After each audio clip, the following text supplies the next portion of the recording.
5.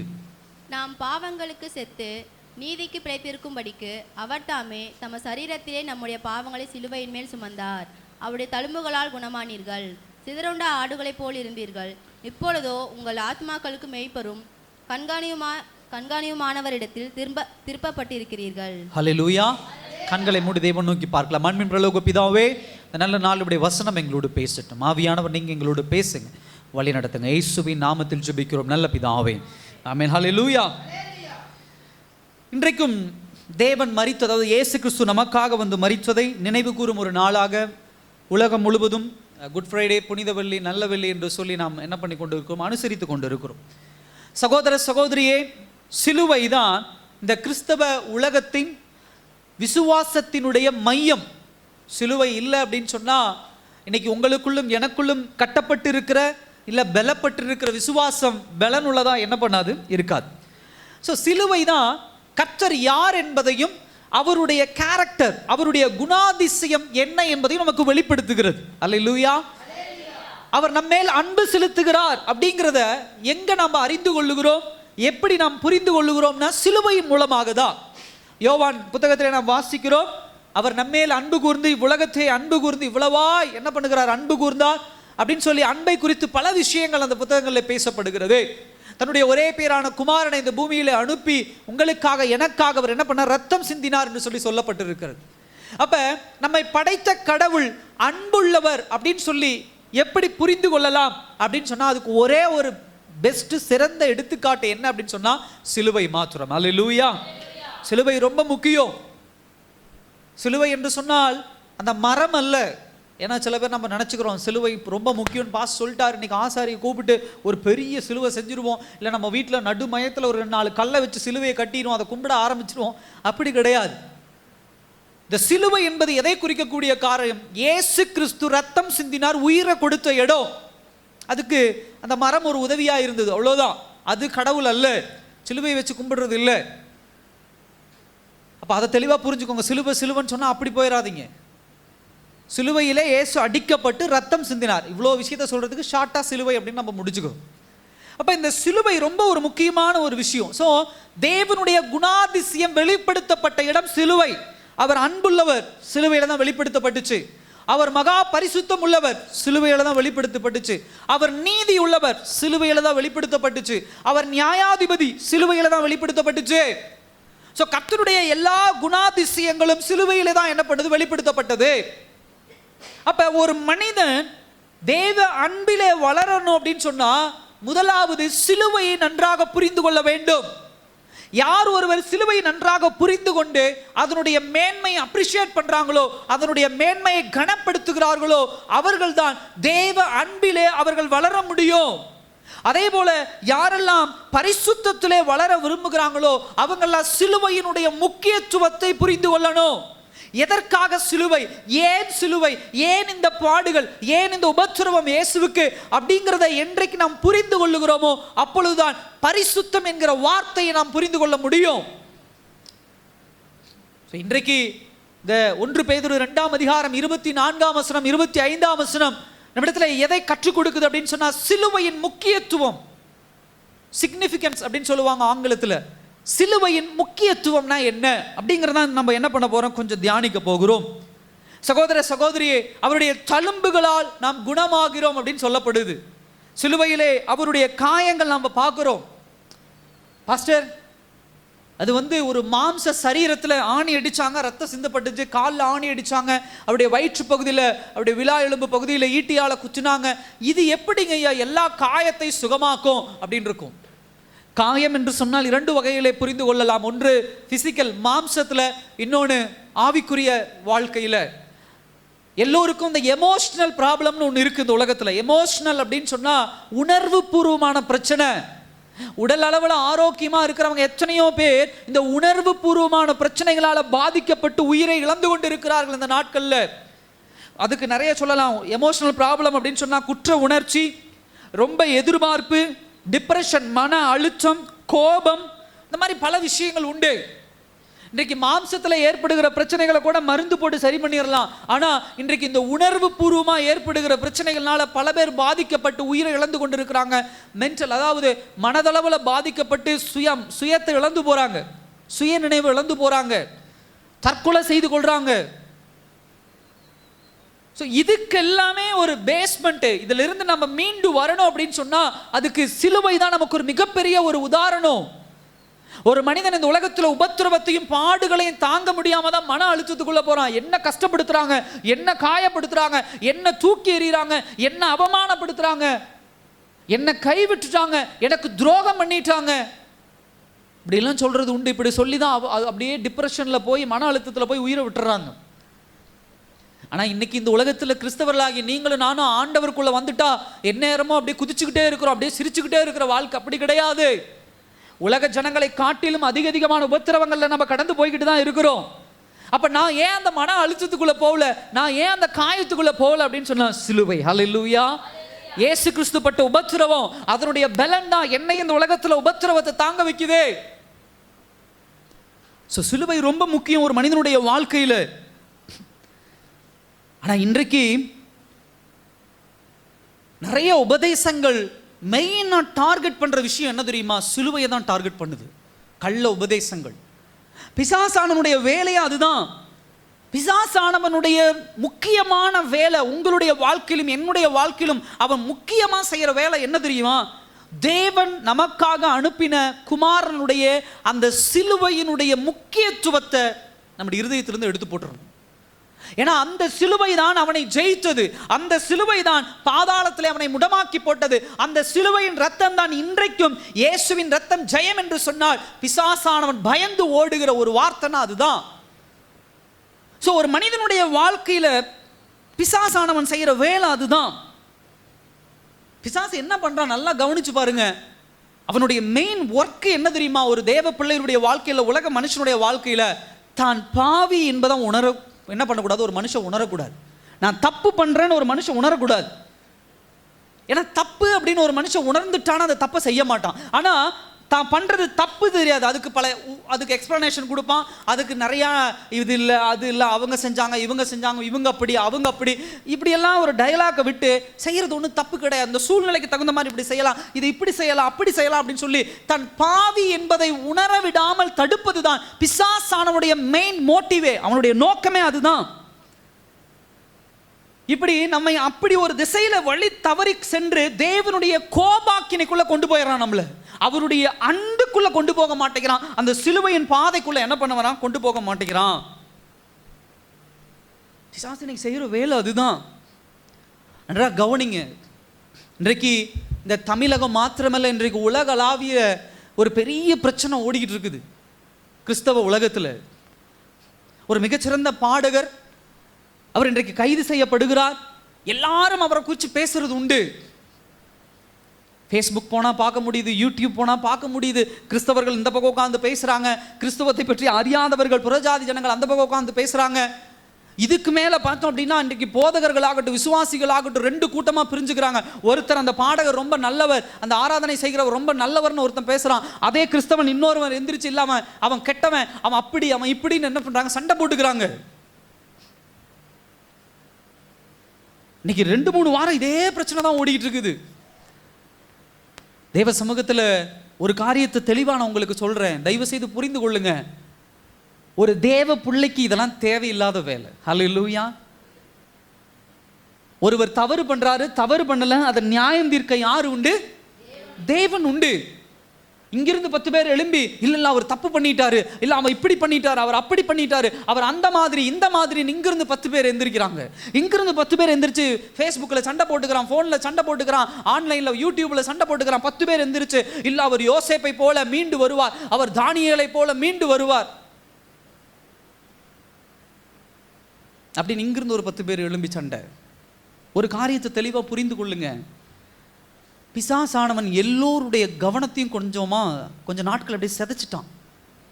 நீங்களும் நானும் எதுக்கு அழைக்கப்பட்டிருக்கிறோம்? உங்களுடைய அழைப்பு என்ன, என்னுடைய அழைப்பு என்ன, கர்த்தர் நம்ம எதுக்கு பயன்படுத்துகிறார், இதெல்லாம் மறந்துட்டு யாரோ ஒரு மனுஷனுக்காக சண்டை போட்டுட்டு இருக்கிறோம். அவர் தேவனுடைய பிள்ளையா இல்லையா என்பதை கர்த்தர் முடிவு பண்ணிப்பார். அவர் தவறு செஞ்சாரா, ரகசிய பாவம் செஞ்சாரா இல்லையா என்பது கர்த்தருக்கு தெரியும். நமக்கு அது தேவையில்லை. நடந்துச்சா ஓகே, இப்படி கைது ஆயிட்டாரா, அவ்வளோதான், முடிஞ்சது, கடந்து போயிடணும். அங்கே போயிட்டு இவர் நல்லவர் கெட்டவர்னு கமெண்ட் பண்ணிட்டு இருக்க வேண்டிய அவசியம் நமக்கு கிடையாது. சில பேர் அதை குடிச்சு அப்படியே அழுது புலம்பிட்டு உட்காந்துருக்கிறாங்க. தேவையில்லை.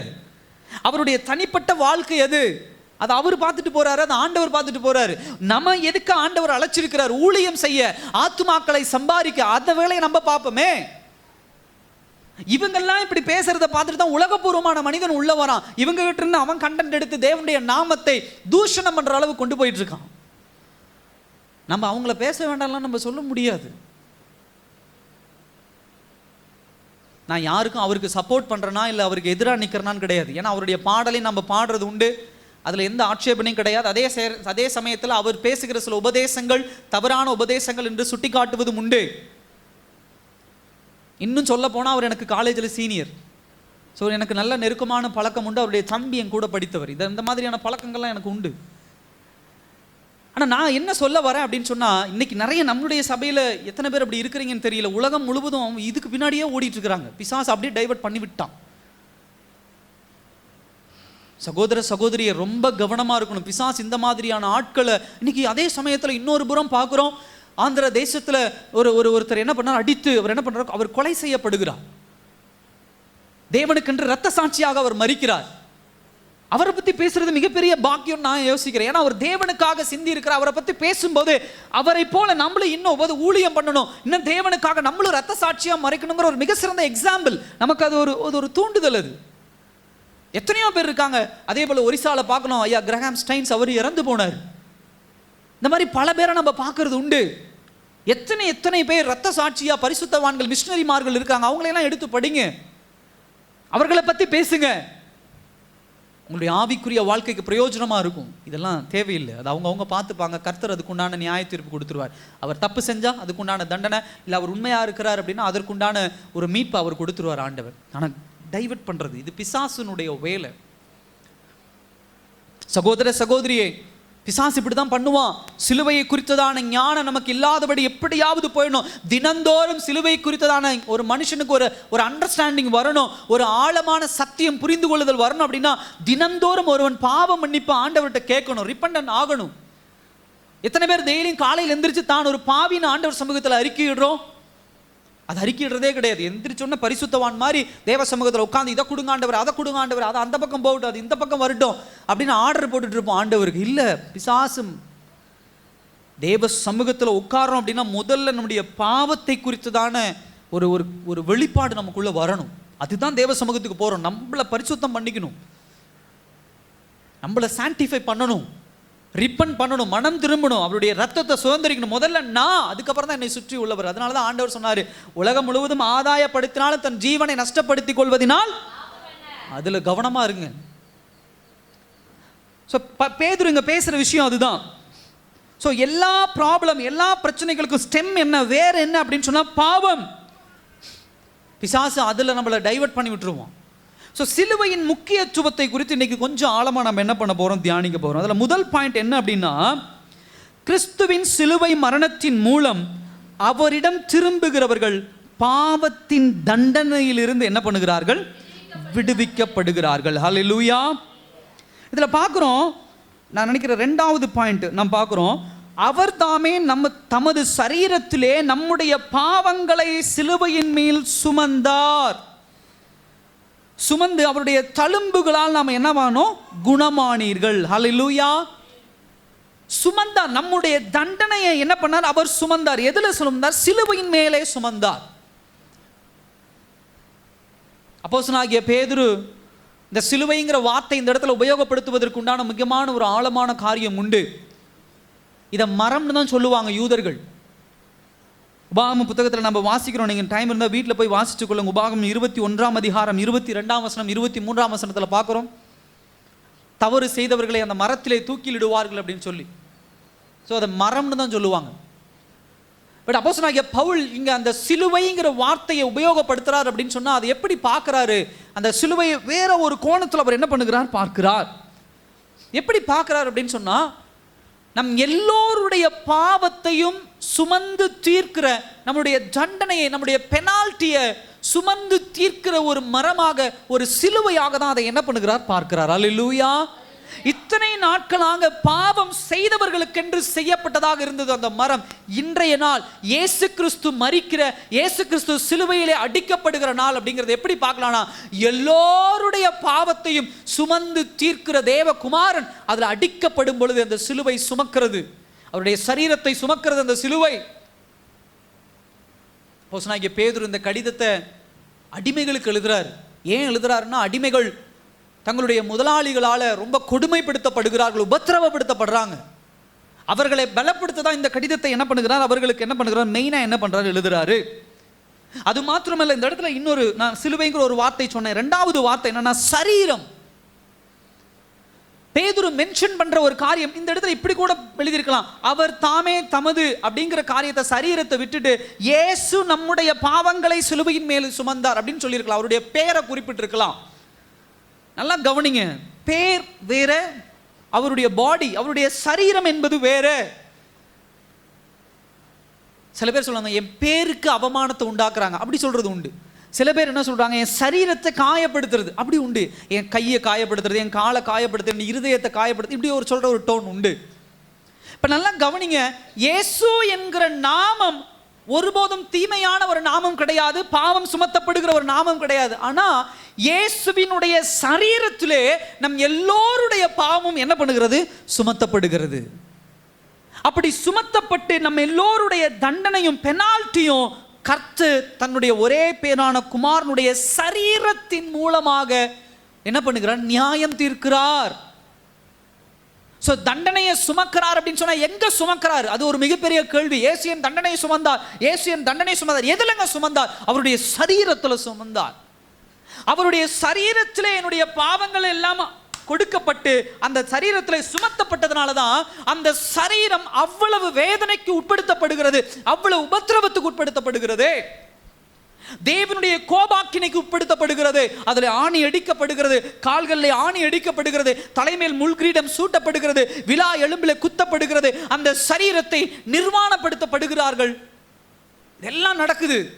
ஸோ அந்த சரீரம் தாங்க ரொம்ப மெயின். இந்த சரீரத்தின் மீது எல்லா தண்டனையும் என்ன பண்ணுகிறது, சுமத்தப்படுகிறது. நல்லா கவனிங்க, இயேசு கிறிஸ்துவினுடைய சரீரம் எல்லா பாவங்களையும் சுமந்து கொண்டதனால ஒரு காரியத்தை தெளிவாக நம்ம புரிந்து கொள்ளணும். இந்த உலகத்தில் இனி பாவமே இருக்காது, நான் பரிசுத்தம் ஆயிட்டேன், இயேசுவின் ரத்தத்தை நான் சொந்தமாக்கி கொண்டேன் அப்படிங்கிற ஒரு மனதைரியத்தோடு நீங்க இருக்கக்கூடாது. இன்றைய வரைக்கும் நீங்கள் செய்த பாவங்கள் எல்லாம் கர்த்தர் என்ன பண்ணார், சுமந்து, ஆட்டுக்குட்டி என்ன பண்ணுச்சு, எல்லா பாவங்களையும் சுமந்து அவர் என்ன பண்ணார், சிலுவையிலே நியாயம் தீர்த்தார். ஆனா நல்லா கவனிக்கணும், உங்க கிட்ட நெருங்குகிற, உங்களை சோதனைக்கு உட்படுத்துகிற, உங்களை சோதிக்கிற பிசாசானவன் இன்னும் அலைவாதான் நம்ம முன்னாடி என்ன பண்றான், சுத்திட்டு இருக்கான். அவனுக்குண்டான கடைசி நேரம் இன்னும் முடியல. ஒரு நாள் வரும், அப்பொழுது அவன் நிரந்தரமாக நரகத்திற்குள்ளே தள்ளப்படுவான். அப்பொழுதுதான் நமக்கு அந்த பரலோகம் போகும்போது இப்படிப்பட்ட சூழ்நிலைகள் கிடையாது. அதுவரைக்கும் நம்மை சுற்றி பாவம் உண்டு, அதுவரைக்கும் நம்மை சுற்றி சோதனைகள் உண்டு, அதுவரைக்கும் நம்மை சுற்றி உபத்திரவங்கள் உண்டு, வேதனைகள் உண்டு, நிந்தனைகள் உண்டு. பாவம் செய்கிறவங்க எல்லாம் மனதில் வச்சுக்கொள்ளணும். சிலுவையை பத்தி நம்ம பேசுறோம், உயிர்த்தெழுதலை குறித்து பேசுறோம், இயேசு கிறிஸ்து பிறப்பை குறித்து பேசுறோம். ஆனா இன்னும் தனக்குள்ள இருக்கக்கூடிய பாவத்தை அறிக்கையிட்டு விட்டு விடுகிற வாழ்க்கை இல்லை. இது பிசாசானவன் செய்கிற ஒரு மாயமாலமான நம்முடைய இருதயத்தை என்ன பண்றான் அப்படின்னு சொன்னா, ஒரு குருட்டாட்டம் பிடித்தது போல, ஒரு ஒரு ஒரு ஒரு ஹிப்போக்ரசின்னு சொல்லுவாங்க ஆங்கிலத்தில், ஒரு ஒரு மாய்மாலமான பொய்யான ஒரு வாழ்க்கை. நல்லா கவனிங்க, பாவம் செய்தா கண்டிப்பா தண்டனை உண்டு, அதுக்குண்டான விளைவை நம்ம சந்திச்சே ஆகணும். அதுக்குண்டான பெஸ்ட் எக்ஸாம்பிள் இயேசு கிறிஸ்துவினுடைய சிலுவை மரணம், அதையும் பார்க்கணும் நீங்க. என்னுடைய பாவங்கள் எல்லாம் சுமந்து தீர்க்கும் போது அவர் எவ்வளவு பாடுபட்டார், வேதனைப்பட்டார் சொல்லி அதை நாம் சுதந்திரித்து என்னுடைய பழைய பாவங்களை எல்லாம் ஆண்டவர் மன்னித்து என்னை ஒரு புது மனுஷனா மாத்தி விடுறாருன்னா, திரும்ப நீ போய் பாவம் பண்ணு, திரும்ப உன்னுடைய ரத்தம், என்னுடைய ரத்தம் உன்னை சொஸ்தமாக்கும், அப்படி கிடையாது. உங்களை புது சரீரமா மாற்றி இந்த உலகத்துக்குள்ள கொண்டு போறாருன்னா அதுக்கு என்ன அர்த்தம் தெரியுமா? தேவன் நாமம்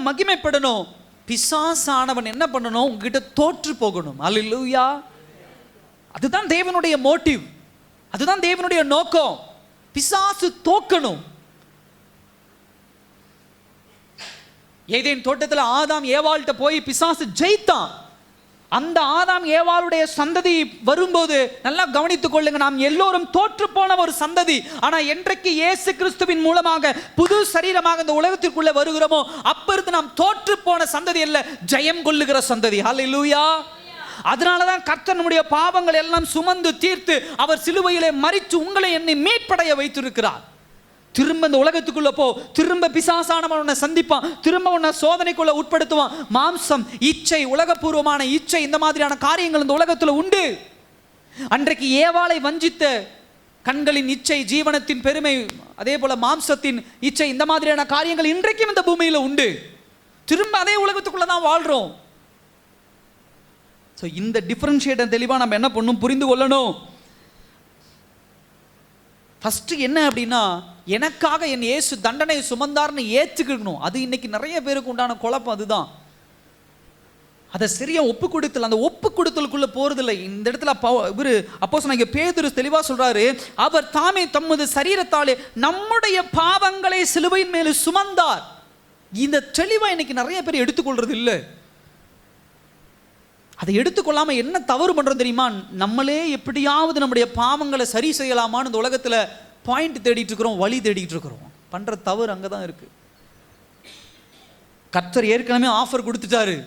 2000 வருஷத்துக்கு முன்னாடி நீங்களும் நானும் பிறப்பதற்கு முன்பு இந்த உலகத்தில் வந்து ரத்தம் சிந்தி உங்களுக்கும் எனக்கும் அவர் ரத்தம் சிந்தி அவர் வச்சுட்டு போயிட்டார் எல்லாமே. இப்போ என்னுடைய வேலை என்ன தெரியுமா?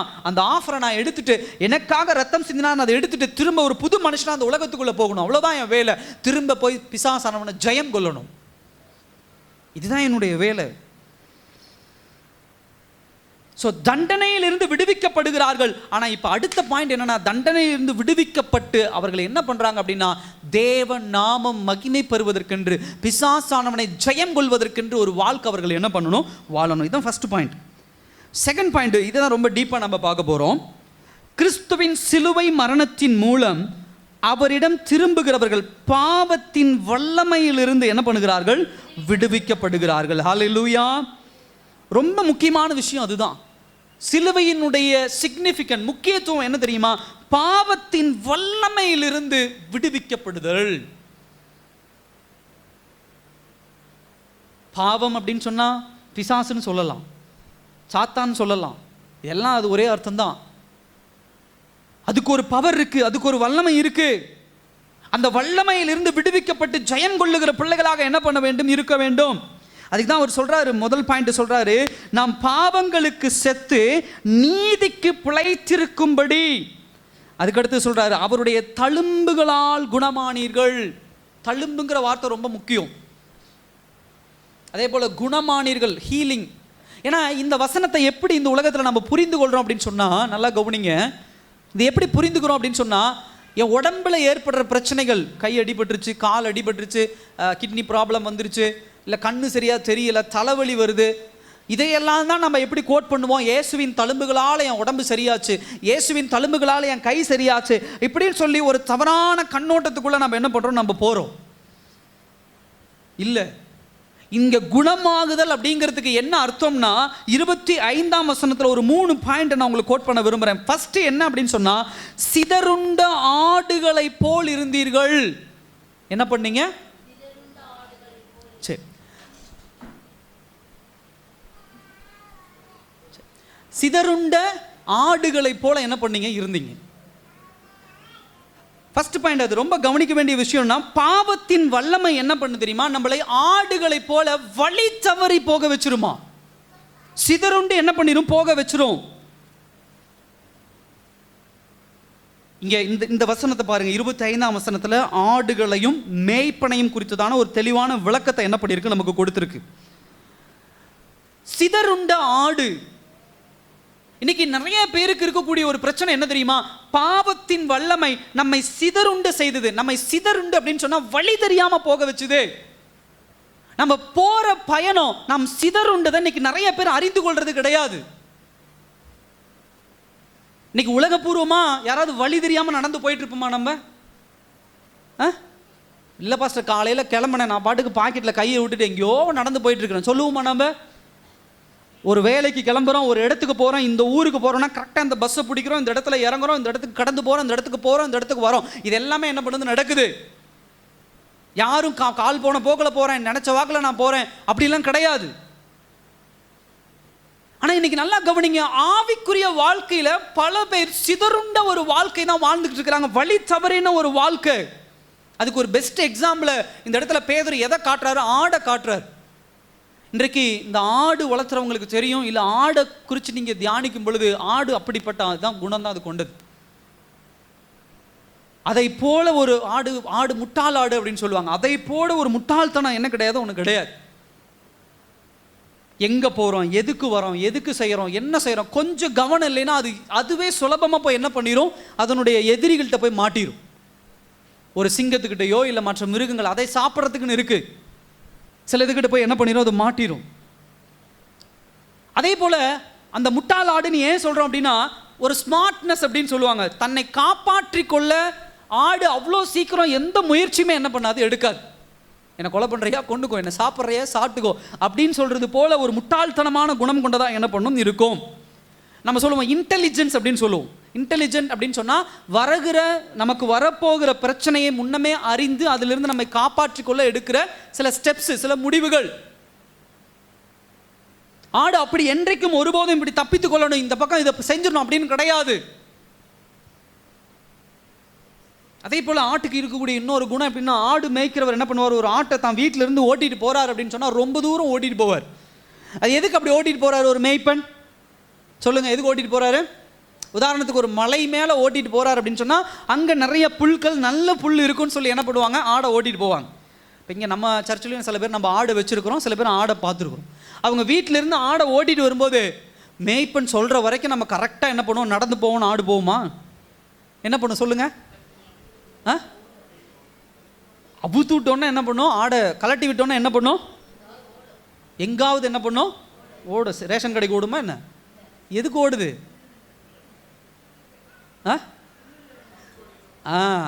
தப்பிச்சு ஓடுறதுக்கு எதுக்கு ஓடுது? அதாவது எதுக்கு ஓடுனா, அவுத்து விட்ட உடனே இங்கே புல் இருக்கா போய் பார்த்து அந்த புல், அங்கே புல் இருக்காது. இப்போ இதனுடைய குணம் எப்படி இருக்குன்னா, நம்முடைய மேய்ப்பன் இருக்கிறாரு, அவர் நம்மளை ஒழுங்காக ஒரு இடத்துக்கு கூட்டிகிட்டு போவார், அங்கே நல்ல புல்கள் இருக்கும், நமக்கு தேவையான சாப்பாடு அங்கே கிடைக்கும். அவர் சொல்கிற மாதிரி போனோன்னா சீக்கிரம் அந்த இடத்துக்கு போயிடலாம். அது பாட்டுக்கு கவனமாக என்ன பண்ணும், நடந்து போனால் போகாது. தான் பசிக்கு என்ன பண்ணும், இங்கே இருக்குது புல், அதை சாப்பிடுவோம். அங்கே கொஞ்சமாக தான் இருக்கும். ஏன் மேய்ப்பனுக்கு தெரியாதா இங்கேயும் ஆடு மேய்ட்டும், இல்லை அங்கே போகட்டும் இங்கே வரட்டும், மேய்ப்பனுக்கு தெரியாதா? ஆடு எப்படி அது யோசிக்குது, எனக்கு பசிக்குது இங்கே இருக்குது நான் சாப்பிட்றேன், எனக்கு பசிக்குது இங்கே இருக்குது நான் சாப்பிட்றேன், அங்கே எனக்கு நிறைய புல் இருக்குது, தேவையான புல் இருக்குது, அதை யோசிக்கிறது இல்லை. அதே போலதான் இன்றைக்கு தேவ பிள்ளைகளும் எப்படிப்பட்டவர்களாக இருக்காங்க, சிதறுண்டு போகிறவர்களுடைய முக்கியமான காரணம் என்னன்னா, எனக்கு இப்ப என்ன தேவை, அதுக்குண்டான சாட்டிஸ்ஃபேக்ஷன், அதுக்குண்டான திருப்தி எங்க கிடைக்குது, போய் விழுந்துறாங்க. என்னை ஏன் கர்த்தர் இவ்வளவு தூரம் கூட்டிட்டு போறாரு, அவர் என் மேல் வைத்திருக்கிற திட்டம் என்ன, கர்த்தர் எனக்குண்டான பாதை என்ன புரிந்து கொள்றதே கிடையாது.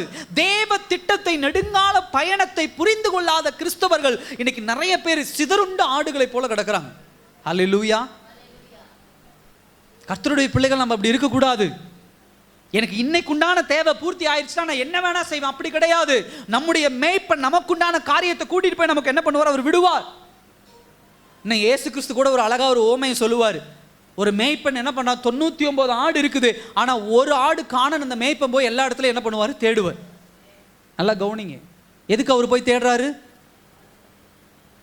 ஏன்னா அவருக்கு தெரியும் 99 ஆடு, ஒரு ஆடு இருக்குது, இந்த ஒரு ஆடு ஓடி போன ஆடு கரெக்டாக வழி தேடி வந்துருமானா வராது. இன்னொன்று, ஆடு எங்கோ சுயமா இனிஷியேட்டிவ் எடுக்காது. ஆடு சுயமா முடிவு பண்ணாது, நம்ம இங்க போகணும் அங்க வரணும் அப்படின்னு முடிவு எடுக்காது. அது பாட்டுக்கு மேன் கத்திட்டு என்ன பண்ணும், ஒரே இடத்துல நின்றும். மேய்ப்பன் போய் தேடி அந்த ஆட்டை என்ன பண்ணும், கூட்டிட்டு வரணும். ஸோ கர்த்தர் எடுக்கிற இனிஷியேட்டிவ், மேய்ப்பன் எடுக்கிற இனிஷியேட்டிவ், அவர் எடுக்கிற முதல் காரியம் அதுதான்.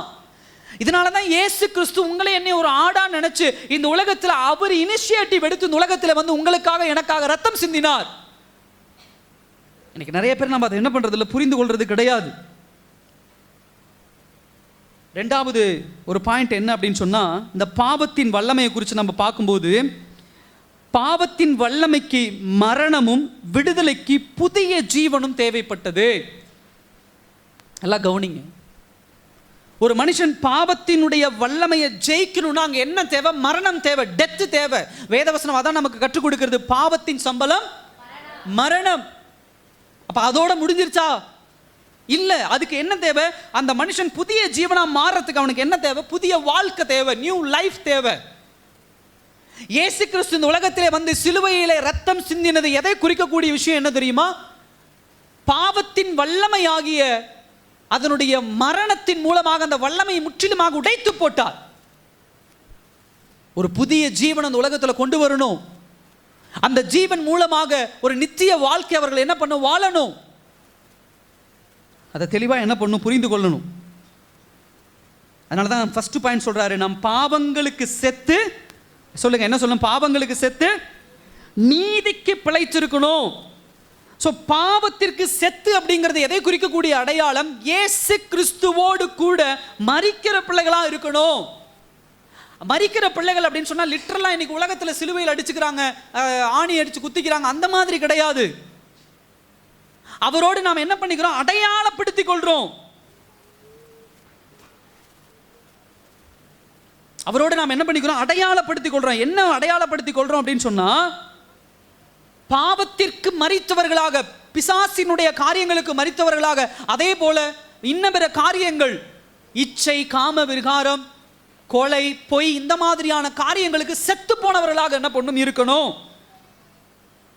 யாரெல்லாம் இயேசு கிறிஸ்துவை விசுவாசிக்கிறார்களோ, யாரெல்லாம் இயேசு கிறிஸ்து மீது நம்பிக்கை வைக்கிறார்களோ, அவர்களுக்கு உண்டான ஒரு பெனிஃபிட் என்ன தெரியுமா? அவர்கள் பாவத்திற்கு மரித்து போனவர்களாக இருக்கிறாங்க. பாவத்திற்கு மரித்து போனவர்கள்லாம் என்ன அர்த்தம்? ஒரு இறந்து போன சரீரம் என்ன பண்ணும்? டெத் பாடியை நீங்க பார்த்தது இல்லையா? என்ன பண்ணும்?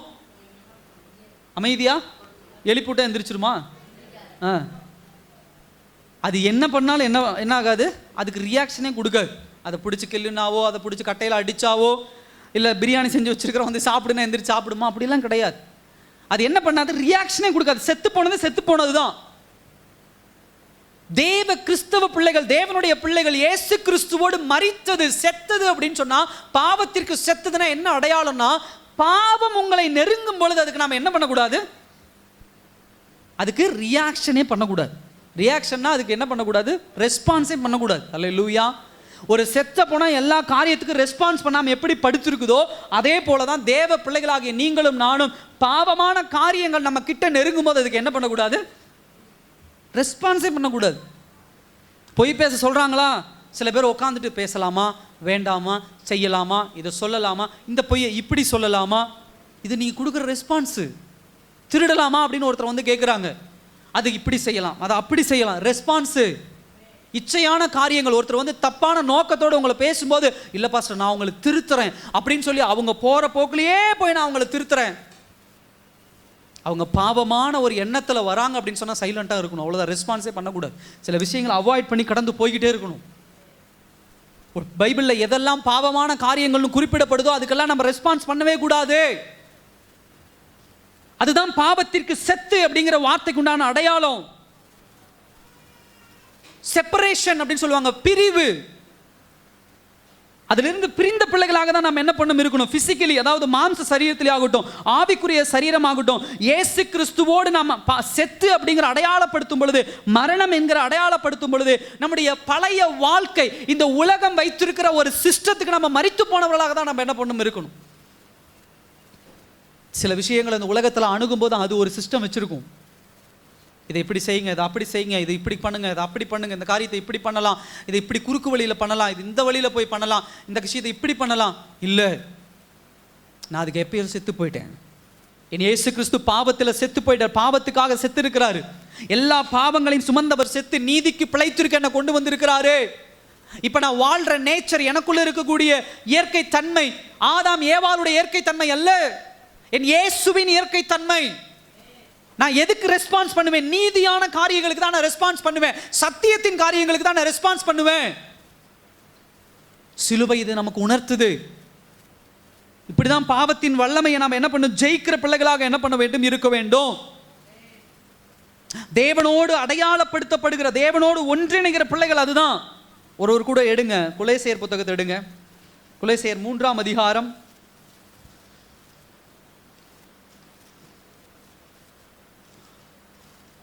கொலோசையர் 3ஆம் அதிகாரம் அதில் 1ஆம் வசனத்தை 3ஆம் வசனத்தை வாசிங்க.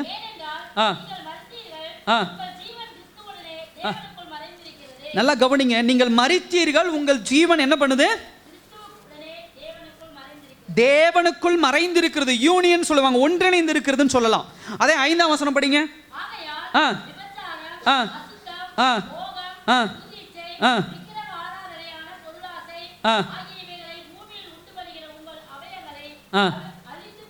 ஹல்லேலூயா. நல்லா கவனிங்க. 3ஆம் வசனத்துல கர்த்தர் செஞ்ச காரியத்தை குறித்து பேசியிருக்கு. 5ஆம் வசனத்துல நம்ம என்ன செய்யணும்னு சொல்லி என்ன பண்ணிருக்கு சொல்லியிருக்கு. எல்லா விஷயத்தையும் கர்த்தர் பக்கமே தள்ளக்கூடாது. இன்னைக்கு பல பேர் பண்ற தவறு அதுதான். எல்லா விஷயத்தையும் கர்த்தர் பார்த்துக்குவார், எல்லா விஷயம் பாவங்கள் எல்லாம் கர்த்தர் பார்த்துக்குவார். அவர் நம்ம பாவத்துக்காக மரித்தார், ரத்தம் சிந்தினார், முடிஞ்சுது. இப்போ அடுத்தது ஆண்டவர் நமக்கு ஒரு பலனை கொடுத்திருக்கிறார். விபச்சாரம், அசுத்தம், மோகம், துர்ரீச்சை, விக்கிரக ஆராதனை ஆன பொருளாசை ஆகிய இவைகளை பூமியில் உண்டு பண்ணுகிற உங்கள் அவயங்களை என்ன பண்ணுங்க? அழித்து போடுங்கள். இது ஏன் வேலை? இப்படிப்பட்ட பாவங்களை கொண்டு வருகிற எந்தெந்த அவயங்கள் எனக்குள்ள இருக்கிறதோ, இச்சையின் அவயங்கள் எனக்குள்ள செயல்படுகிறதோ, அதை எல்லாம் நான் என்ன பண்ணணும்? என்கிட்ட இருந்து என்ன பண்ணணும்? அழித்து போடணும். அது சாகணும். இயேசு கிறிஸ்து எனக்காக செத்தார், அதே போல நானும் சில விஷயத்துல என்ன பண்ணும்? சாகணும். அதை தெளிவா என்ன பண்ணுங்க? மனதில் வைத்துக் கொள்ளுங்க. எனக்காக இயேசு கிறிஸ்து செத்தார், நானும் சில விஷயங்களுக்கு சாகணும். இயேசு செத்தார், இயேசு செத்தார், இயேசு செத்தார்னு அதை பேசிக்கிட்டு இருக்கிற நேரம் இல்லை, அது முடிஞ்சிருச்சு. இப்ப நான் என்ன பண்ணும் பாஸ்டர்? நான் சில விஷயங்களுக்கு இந்த உலகத்துல சாகணும். துர்இச்சைக்கு சாகணும், விபச்சாரத்துக்கு சாகணும், பொருளாசைக்கு சாகணும், பொய்க்கு சாகணும். இதை நம்ம மறந்து போறோம். இதில் தெளிவாக என்ன பண்ணணும்? புரிந்து கொள்ளணும். இந்த செப்பரேஷன் அப்படிங்கிறது, பிரிவுங்கிறது தான் அந்த இடத்துல பவுல் தெளிவாக என்ன பண்றாரு? பேசுறார். பாவத்திற்கு செத்து நீதிக்கு பிழைத்திருக்கிறது அப்படின்னு சொன்னா என்ன அர்த்தம்? இந்த உலகத்திற்கு உண்டான இச்சையான காரியங்களிலிருந்து பிரிந்து தேவனுக்கு கீழ்ப்படுகிற பிள்ளைகளாக இருக்கணும். தேவ சத்தியத்துக்கு கீழ்ப்படுகிற பிள்ளைகளாக நாம் என்ன பண்ண வேண்டும்? இருக்க வேண்டும். ஹல்லேலூயா. 3வது ஒரு காரியம், பாவத்தின் வல்லமைக்கு நமது பெரிய மேய்ப்பன் மற்றும் மேற்பார்வையாளரின் தொடர்ச்சியான கவனிப்பு என்ன பண்ணுகிறது? தேவைப்படுகிறது. வசனம் பாருங்க, 1 பேதுரு 2ஆம் அதிகாரத்தில், இப்பொழுதோ உங்கள் ஆத்துமாக்களுக்கு மேய்ப்பரும் கண்காணியுமானவரிடத்தில் திருப்பப்பட்டிருக்கிறீர்கள். ஹல்லேலூயா. ஒரு மனிதன் இந்த உலகத்தில் பாவத்தின் வல்லமையை ஜெயிக்கணும் அப்படின்னு சொன்னா மேய்ப்பனிடத்திலும் கண்காணிப்பு உள்ளவரிடத்திலும் நம்ம திருப்பப்பட்டு இருக்கிறோம். நல்லா கவனிங்க இந்த வசனத்தை. சகோதர சகோதரியே, இத்தனை நாட்களாக இந்த உலகம் பேசுகிற மாதிரி நான் என்ன வேணா பண்ணுவேன், நான் நினைச்சதை நான் சாதிப்பேன், எனக்கு இந்த வாலிப வயசு நான் என்ன வேணா செய்வேன், நான் சம்பாதிக்கிற வயசு நான் என்ன வேணா செய்வேன், நான் இதை செய்வேன் அதை செய்வேன்னு சொல்லி என்ன பண்றது? பெருமை பேசுறது உண்டு. ஆனா என்றைக்கு தேவனுடைய சாம்ராஜ்யத்துக்குள்ள, தேவ ரட்சத்துக்குள்ளாக நம்ம மீட்கப்பட்டிருக்கிறோமோ அப்பயே ஒரு காரியத்தில் மனதில் வைத்துக் கொள்ளணும், நாம் தேவனுக்கு கடமைப்பட்டவர்கள். நம்ம மேய்க்க ஒரு தெய்வம் உண்டு, நம்மை கண்காணிக்க ஒரு தெய்வம் உண்டு.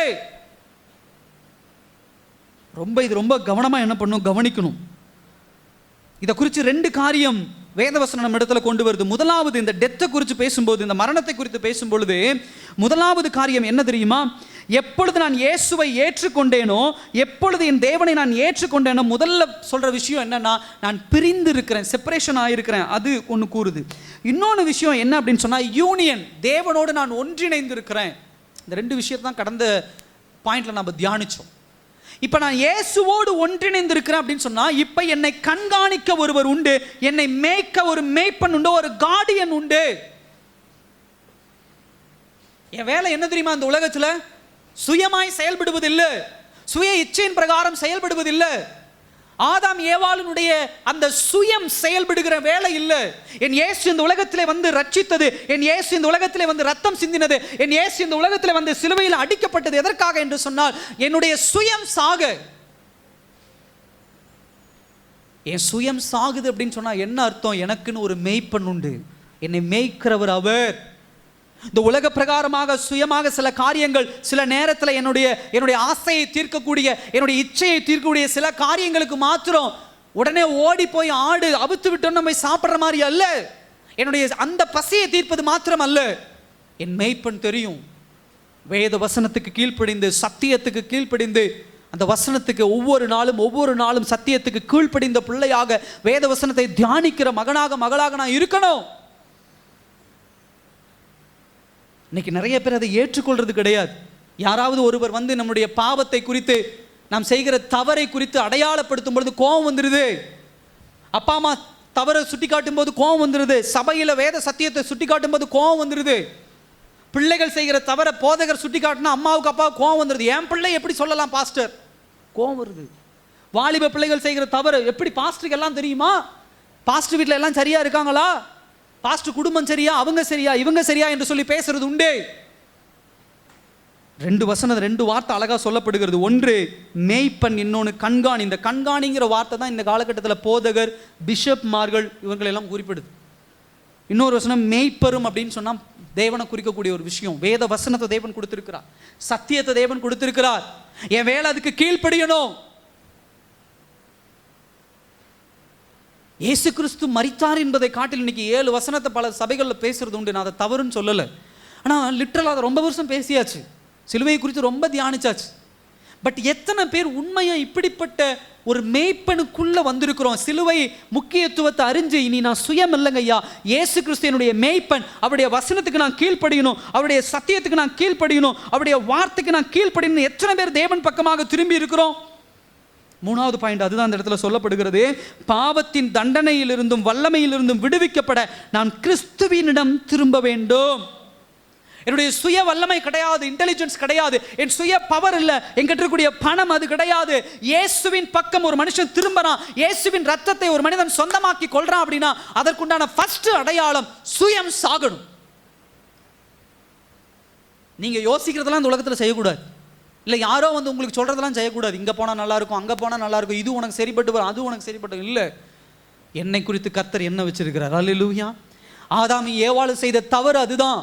பிசாசான உன் கண்ணு நல்லா தெரியும், நீ இதை யோசிப்ப, நீ தேவர்களை போல மாறுவ அப்படின்னு சொன்ன உடனே இது எனக்கு பெஸ்டா இருக்குதுன்னு அவங்க பண்ண தவறு தான் போய் பழத்தை பறித்து சாப்பிட்டாங்க. உங்களுக்கும் எனக்கும் எது சரி எது தவறு என்பதை கர்த்தர் அறிந்திருக்கிறார். அது ஒப்பு கொடுக்கிறதான் கிறிஸ்தவ வாழ்க்கை. அதுதான் சிலுவையின் முக்கியத்துவம். சிலுவையை பார்க்கும் போதெல்லாம் உங்களுக்குள்ள ஒரு எண்ணம் வரணும், என் சுயம் எதுவும் கிடையாது, என் இயேசு மாத்திரம் தான், அவர் தான் என்னுடைய மேய்ப்பர், அவருக்கு தான் நான் கீழ்ப்படிவேன், அவர் தான் என்னுடைய வாழ்க்கையில எல்லாவுமாக இருக்கிறார். இதுதான் நம்முடைய எண்ணமா இருக்கணும். இதுதான் தேவ சத்தியம். இயேசு மரித்த அந்த நாளை அனுசரித்துக் கொண்டிருக்கணும். இதுதான் நம்முடைய சிந்தனை. எத்தனை பேர் அப்படி தேவனுக்குள்ள நம்ம நிற்கிறோம்? இந்த இடத்துல அப்போஸ்தலனாகிய பேதுரு அதை தான் கொண்டு வராரு. ஒரு உண்மையான மனம் திரும்புதல் அப்படிங்கிறது அதுதான்.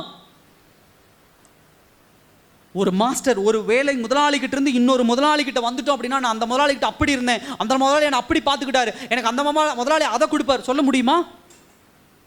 இப்போ வேற ஒரு முதலாளி வந்துட்டு வேற ஒரு முதலாளி கிட்ட வந்துட்டோம்னா, அந்த முதலாளி என்ன சொல்றாரு, அந்த முதலாளி கிட்ட என்ன வேலை செய்யணும், அவர் என்ன சம்பளம் கொடுக்குறாரு, அவர் என்னை எப்படி பார்த்துக்கிறாரு, அவருடைய பேச்சு என்ன. அவர் என்னை குடிச்சிட்டு வந்தால் கூட வேலைக்கு அனுமதிப்பார், இவர் குடிச்சிட்டு வரக்கூடாதுன்னு சொல்லுவார்.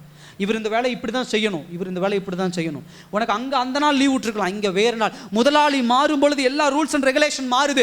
நாங்கள் அப்படி தான் இருந்தேன், நாங்கள் இப்படி தான் இருப்பேன்னு சொல்ல முடியாது. உண்மையான கன்வர்ஷன், உண்மையான மனம் திரும்புதல் என்பது எப்பொழுது தேவன் பக்கமாக திரும்புகிறோமோ அப்போ அவருக்கு கீழ்ப்படுகிற, அவரை லார்ட்ஷிப்பாக, அவரை மேய்ப்பனாக, அவரை கண்காணிப்பவராக ஏற்றுக்கொண்டு என்றைக்கு நம்முடைய சுயத்தை ஒடுக்குகிறோமோ அதுதான் உண்மையான விசுவாசம், அதான் உண்மையான ஃபெய்த். இன்றைக்கு எத்தனை பேர் இப்படி மனம் திரும்பி இருக்கிறோம்? தேவனுக்குள்ள எத்தனை பேர் இப்படி ஒப்பு கொடுத்துருக்கிறோம்? இந்த சிலுவை எத்தனை பேர் இப்படி சொந்தமாக்கி இருக்கிறோம்? ஒப்பு கொடுங்க. இந்த நாளில் எல்லாரும் இருக்கிற இடத்துல இருந்து எழுந்து நிற்கலாமா? அந்த நாளில்